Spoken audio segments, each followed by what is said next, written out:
किसी का अपमान करना तो अपमान ही होता है, फिर चाहे वो घर में किया जाए या सार्वजनिक तौर पर। अब पहले जान लेते हैं SC/ST एक्ट क्या है। इसका पूरा नाम अनुसूचित जाति और अनुसूचित जनजाति अधिनियम है।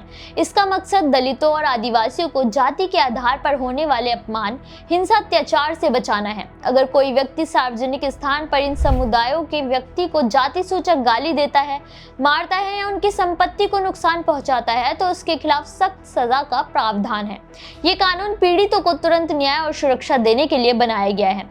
इसी के आधार पर राजस्थान हाईकोर्ट ने SC/ST एक्ट के तहत 31 साल पुरानी सजा रद्द कर दी है। दरअसल जोधपुर के एक शोरूम से एक व्यक्ति ने लोन पर कार खरीदी थी, लेकिन भुगतान करने में देरी हो गई तो शोरूम मालिक ने गाड़ी जब्त करने की कोशिश की। इस दौरान शोरूम में दोनों पक्षों के बीच जमकर बहस हुई और जाति सूचक शब्दों का इस्तेमाल किया गया।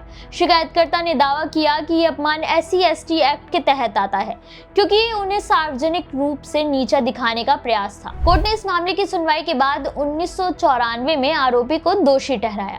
ट्रायल कोर्ट का मानना था कि शोरूम एक व्यावसायिक स्थान है जहां लोग आते जाते रहते हैं, इसलिए यह घटना सार्वजनिक दृष्टि में आती है। हालांकि आरोपी ने इस फैसले के खिलाफ अपील की और मामला हाई कोर्ट पहुंचा। अपील में आरोपी की ओर से तर्क दिया गया कि घटना बंद शोरूम के अंदर हुई थी, जहां कोई बाहरी व्यक्ति मौजूद नहीं था। ये एक निजी विवाद था, ना कि सार्वजनिक अपमान। जिसके बाद हाल ही में राजस्थान हाईकोर्ट ने फैसला सुनाया।